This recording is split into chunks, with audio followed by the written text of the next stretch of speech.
Hey, what's going on, everybody? Ali Midawi, brand new episode of the ME Show. And oh my goodness, if I can tell you, this probably will be the most interesting interview that I have ever conducted with one of probably the most interested women that I've ever had on this platform. I'll be lying to you. So, this young lady is a triathlete. She's a hiker. She's been underwater, over the sea, and over the mountains. And I cannot tell you right now, probably, you know that they say the most interesting man alive, that guy from Dos Equis. This probably is the most interesting woman alive. Ladies and gentlemen, give me a hot second. Get ready. Get your paper and pen because you're about to learn how to best live your life the best way possible. And we are going to go ahead and give you the goodies in 1 second.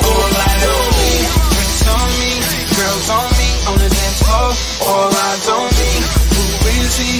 Man, you better come get your girl dog. All eyes on me, party like a rock star. You can find me in VIP. All eyes on me, yeah, where the girls are. This is how your night should be. All eyes on me, all eyes on the prize, money super size. G5 super fly, should be supervised. Do or die, open up your eyes, head to the sky. Keep a mean bad mommy on the side.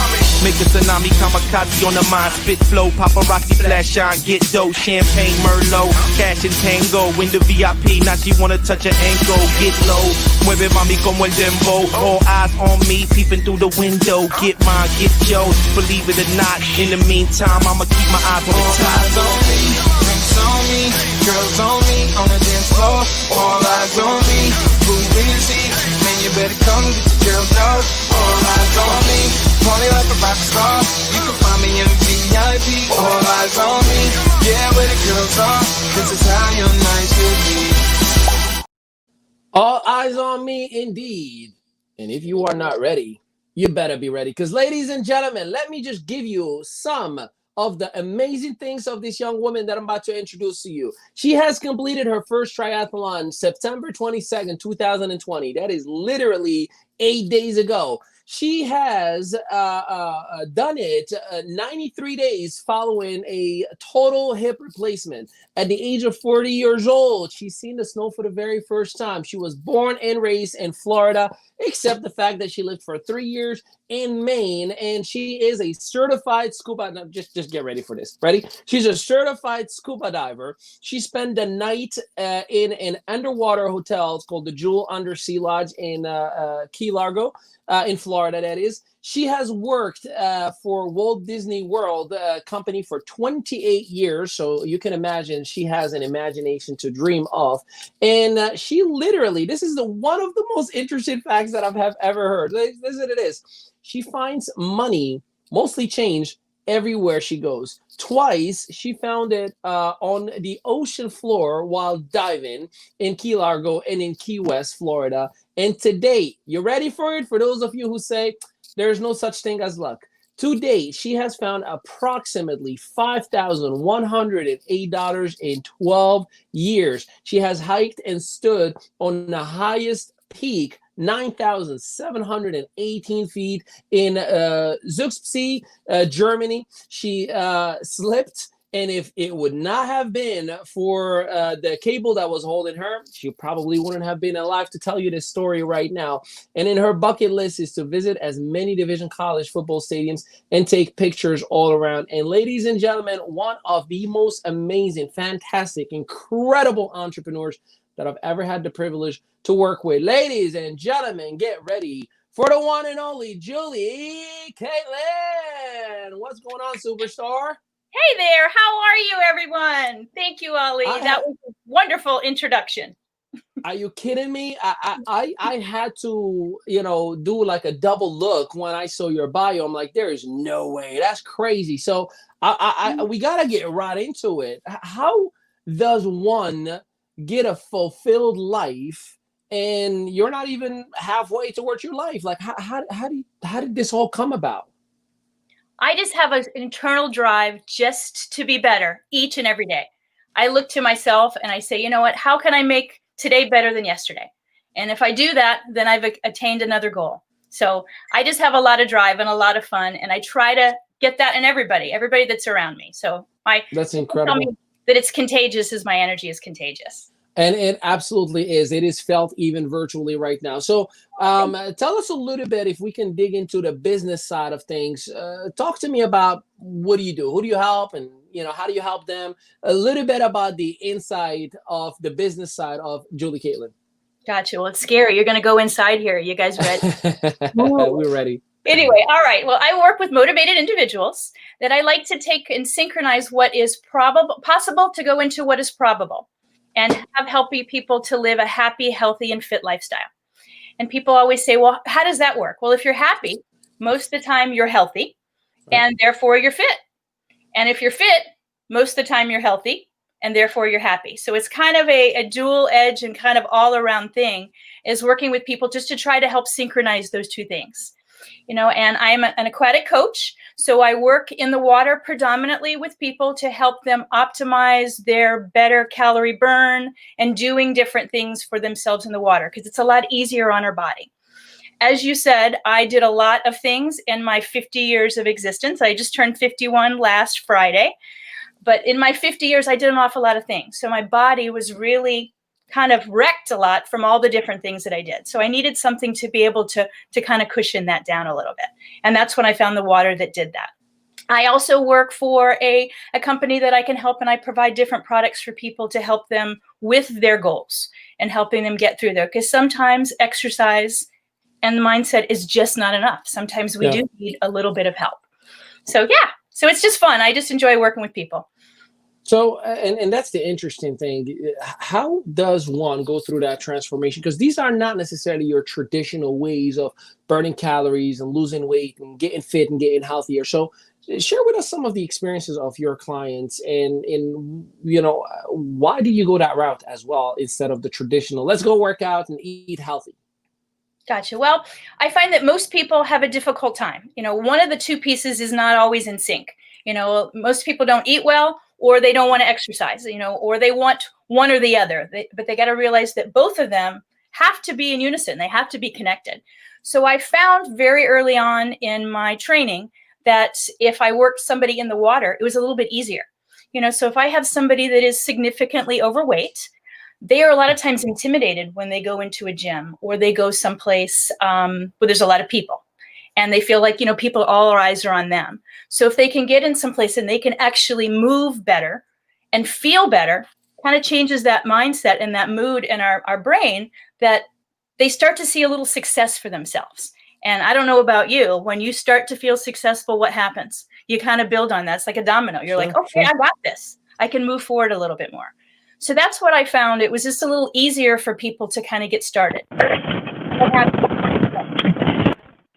I found that I could do a little bit more things for myself if I was actually in the water. I can't hear you. Oh, what happened? I can hear you. Eyes are on them. So if they can get in some place and they can actually. Can you hear me? Yep. You can't hear me? I don't know what happened, but if you can hear me, just nod. Mm-hmm. Beautiful. I hear you now. So great. And for those who are watching and listening right now, wherever you may be, I got to ask a question on behalf of you. And I hope it's okay with you all if I ask this question. And Julie, I've lost 30 pounds 30 times and I've gained it back. Can you give us some of, based on your experience with the people that you've worked with, what have you done to help someone in my case? And have you guys that are watching struggled with that bouncing back and losing weight over and over and over? So Julie, give us some nuggets on that. Well, I think every single person, if they're honest with themselves, has probably struggled with weight loss at some point in their life. So everybody had to kind of dig into themselves and figure out what's going on. So a lot of times it's mindset. It's, I think I can't do something, so therefore I don't do it. Sometimes it's poor habits. Sometimes it is their lifestyle. Sometimes it's genetically that they're having some issues. So I usually start with people and just try to figure out what their goals are. Where are they wanting to go along their journey? And figure out how can I help them kind of intertwine the things that I do and the experiences that I have. How can I help them to be able to accomplish those goals? So most of the clients that I work with have at least 20 to 25 pounds of weight to get off of them. So it's helpful that I have actually worked with clients that have that, especially if you've got somebody who's wanting to lose that kind of weight. So first we get, like I said, we get goals and we just get people moving. We find out what makes them tick, what keeps them kind of moving forward. And then we make sure that their environment that they're around actually is conducive to helping them lose weight. And then we figure out, what tools they currently have in their possession right there just to get started. And then we kind of move from there and we figure out, is it, do we need to really tweak what they're eating? Is it maybe quantity of food that they're eating? Maybe it's they just need to get more physical exercise. So maybe it's products, maybe it's exercise, maybe it's food. So just kind of figuring out what is really going on with that person, because there's no two people that are alike. Everybody's going to have a different journey and everybody's going to have different struggles along that obstacle, and just making sure we maintain an open communication between, individual and therapist, individual trainer or whatever, that you're open and honest and you're wanting to continue those steps. And I think the biggest thing is we don't get in here. When we tell ourselves we can't do something, guess what? You're never going to be able to do it. So it's keeping that negativity out of our brain. I couldn't agree with you more. And I would love nothing more but to ask, if I may, you just completed a triathlon, and after 96, 93 days of a total hip replacement, can you please walk us through the pain, the mental fortitude to say, I'm going to go ahead and do this after what I just experienced, and how does one prepare for it? Gotcha. Okay. Well, let me first backtrack a little bit. For pretty much 25 years of my 51-year existence, I've wanted to do a triathlon. So it is something I've always wanted to do. And those of you who are not familiar with a triathlon it's 3 different sports. You swim a distance, you bike a distance, and you run a distance. So mine was, I swim a quarter mile, I bike 10 miles, and I either run or I walk 3.1 miles. So that was basically the triathlon that I did. So I'd always wanted to do one. And I was in training for one 2 years ago, and I stepped off a curb, injured my hip. Long story short, I ended up with a hip replacement back in June. But prior to having the hip replacement, I really thought that dream was gone. My 51st birthday was, like I said, last week, and it was a goal of mine to do it by the time I was 50. Well, I was going to be 51 soon. And I thought that dream was just done. And again, remember what I talked about before, getting in your mindset? I got in my own head and I said I couldn't do something. And that had never been me before. But because my mind and body were out of balance, because I had that injury, it really messed with me. It rocked my world and I didn't know what to do. And I started to be frustrated. But I finally said to myself one day, I pulled myself up by my big girl pants and I said, you know what, Julie, you got this. You can do it. So I went to my surgeon to find out, can I do this? Because I had just had hip replacement surgery on June 19th. Could I actually complete this? He said, yes. The only piece I don't authorize is you to do the run portion. But he says, you can walk. Can you speed walk? And I said, boy, I can probably walk faster than you can run.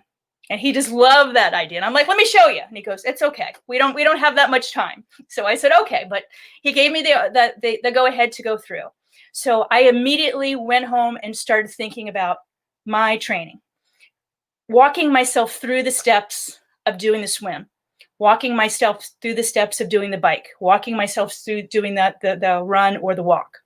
So I think that was key for me, is putting myself there first, letting my mind know, guess what? I can do this. I've got this. And I'd already done it. And I think that's what happens a lot of times, I know, with some of the people I've worked with, is they've never done it before. So they don't have that belief that it can be done. Well, so-and-so can do it, but I don't know if I can. So having that belief was extremely important to me. But because I had mentally gone through that in my head, I was prepared. And then I started preparing every day. Every single day, I was either swimming, biking, or walking. And some days, all 3 of those sports. And finally, I got to the point, I'm like, you know what? I can do this. I will do this. And I did do this. So I sit before you today as a triathlete, so freaking proud that I did it, and I did it under my goal time. So my goal was to do it all in 2 hours. So I did it in 1 hour, 53 minutes, and 34 seconds. And yes, that 34 seconds means a whole lot, because when you're ready to cross the finish line, you're ready to cross the finish line. So it was just an incredible goal of something that I really wanted to do.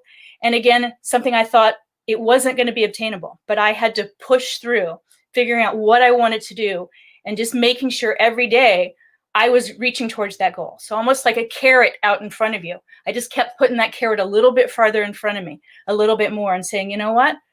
I want to do this. This is something, you know, you only get one life, and might as well do it, right? Big time. I couldn't agree. And congratulations again. Do you think that that resilient mindset that you have that helped you prepare for the triathlon translates into the business activity and overcoming the business adversity and those challenges that the business world hits you as well? I definitely think so, you know, but I think you have to believe in it first. You have to believe in it and see in it in some capacity in your life. And then, you know, you can do it. Some people do it the other way. Some people start out in the business of side of things and they're really successful that way, but then there's something they want to physically do, you know, when they had to see it one way or the other. So I definitely think they translate kind of back and forth, because you have to have that, because in business, everything's not always smooth. Nothing goes as planned. You know, whatever you plan, it's going to go completely haywire. And you have to just be prepared for what life is going to give you, because sometimes it's going to give you lemons, but you know, you can make some lemonade, you know, so all good. How do you get yourself to that belief system? Because there's a lot of people who are watching right now, Julie, who are like, yeah, that's a cute story. It's easy for you to say. You got into, you know, almost 10,000 foot, you know, peak hiking, and you were underwater and you already did all this stuff. It's easy for you. I'm, you know, 30, 40 pounds heavier than what I should be. I don't have the money to be able to have the luxury of taking time off. What do you tell that person that is filled with limited beliefs, and how do you get them to get to that level of belief that you have? Well, again, they're not comparing their journey to mine. That's first and foremost, because they may never get to the level I am. They may surpass me in the first week.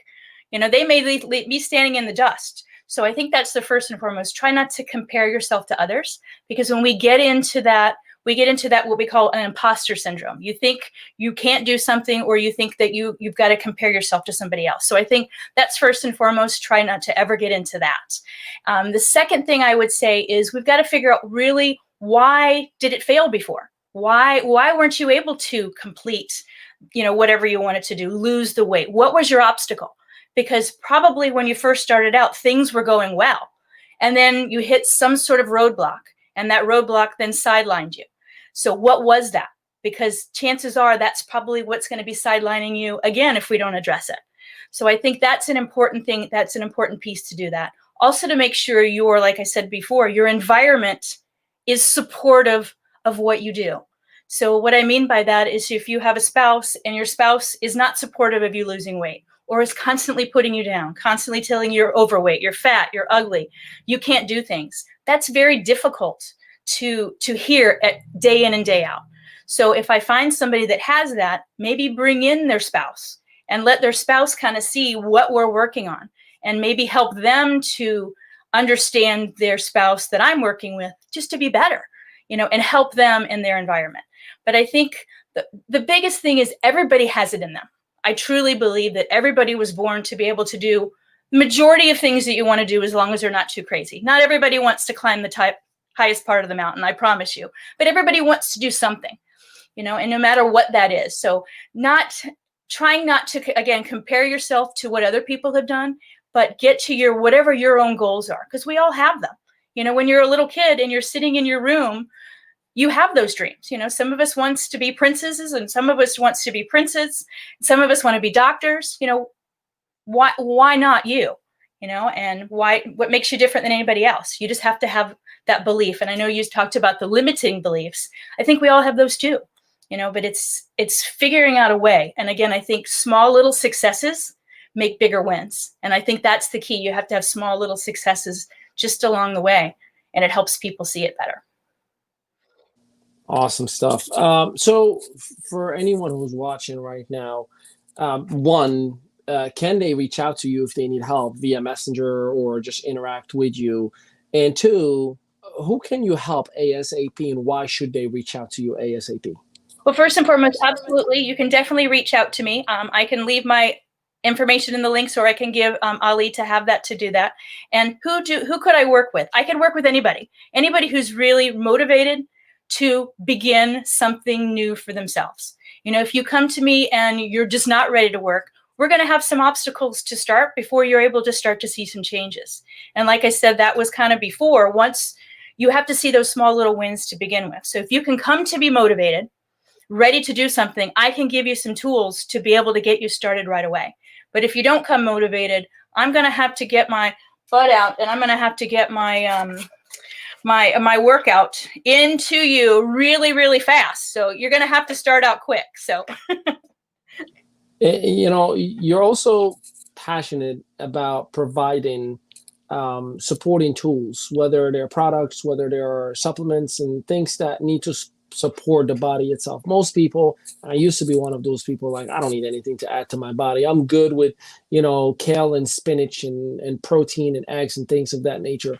What's your take from a health perspective on having supporting products, supplements to drive your body to do those things that we might not be able to do anymore?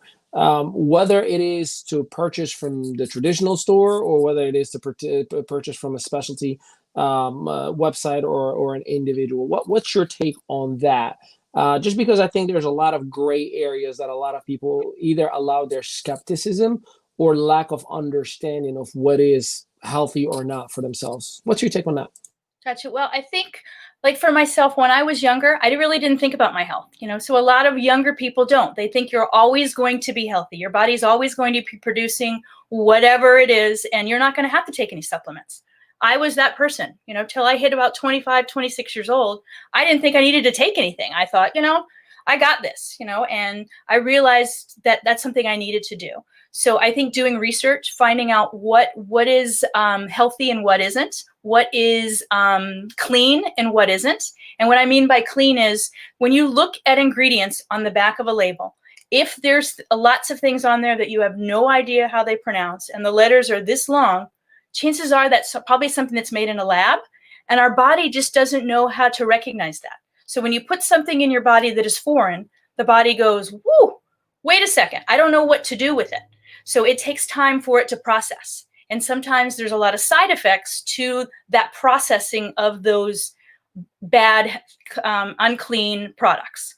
So there is a lot of things out there in the marketplace that aren't clean. You know, there's a big marketing push to say those words clean. So I think you just have to do some research, looking at the reviews and that kind of stuff, and take a stance where you're asking people that you trust and love, like your doctors, your therapists, your trainers, your people in your lives that have gotten healthy. Ask them some different things about how products and stuff that they're using. Because again, I think that is a key. I will give you a prime example. Like I said, I just did my triathlon. I didn't realize that our bodies, every single person, at about age 25, 26, we stopped producing collagen. Had no idea that everybody did that. And if you know what collagen does, collagen is a protein, and it's the matrix that keeps us and binds us together. So it's the glue that holds everything together. So again, I now have a scar. It's about like this on my hip. So I knew I was going to need something. And I always thought that collagen, when I'd heard about it, was a beauty supplement, you know, that the stars did. You know, they put in their lips, they put it in their, you know, and I'm like, I'm not a vain person. So that's not something I needed. But once I had this surgery and once I had this scar, I realized our body stopped producing that. That's why babies, when they're first born, they have such beautiful skin, so plump and just, oh, it's just absolutely wonderful. Well, again, about 25, we stopped producing it. So if you don't recognize that, then you're not supplementing your body with it. And therefore, you don't know that that's something you're ever going to need. And that's why we get a lot of wrinkles and, you know, the poor skin and the, you know, the scaly kind of feeling on your skin and that rippling kind of look, you know, and it ages us. Basically, it's aging us from the inside out. So I think it's important to look into reading, you know, keeping up to date on different things, not necessarily in the tabloids, not on Facebook, not on, you know, social media, but in true information that you're getting in your doctor's offices and places like that. So don't go to WebMD, right? WebMD has some very good information. It does. But again, with everything that's in print, you have to kind of, just because it's in print doesn't mean it's real. True. I agree with you on that. All right. So I got what I like to call the $1 million question coming up. And I hope you are ready for it, because that's where I put you on the spot. So I don't prepare you for it for that very specific reason. So get ready for that. But before we give you the $1 million question, ladies and gentlemen, make sure you visit us at winwithali.com. I got a brand new audiobook coming out as soon as we welcome our daughter, Isabel, any day now. We are going to be releasing the audiobook. It's called The Line Network Marketer, the extended version. We've released the original book 5 years ago, and this is an extended version. So it's the audiobook, but there's an extra chapter for every chapter comparing 5 years ago to today about the network marketing profession. If you are in the inner circle, right in here with winwithali.com, you get your audiobook for free. If you are not part of the inner circle, you can purchase it when it actually officially hits markets themselves. So make sure you are part of the inner circle, and make sure you check out Your Strategic Partner podcast, which the last episode number 9, was all about relationships in business. Why wouldn't your spouse support you in the network marketing profession, and what you may be doing to repulse them from wanting to support you? From real personal experiences, I share with you the most vulnerable stories on this episode, including how my wife and I were separated for a year because of network marketing. And I don't want you to go through the same exact issues, challenges that you may have. Now, with that being said, are you ready for the $1 million questions? Drum rolls, please. Ladies and gentlemen, here's that $1 million question. So here it goes. How would you like to be remembered when it's all said and done and you've achieved all the things that you wanted to achieve? How would you like to be remembered in the marketplace, in your community, in your family, and everybody that you've ever touched their lives? Well, first and foremost, I want somebody to smile as soon as they heard my name. I think that's an important thing, because when you smile, that means you appreciate, you love them, and everything is good. So I would want that to happen. I would want that people to remember me, that I was kind, I did the right thing, I lived by the golden rule, which is you do unto others as you would have done unto you.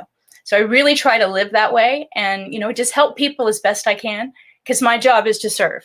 My job is to serve people and to be a child of God.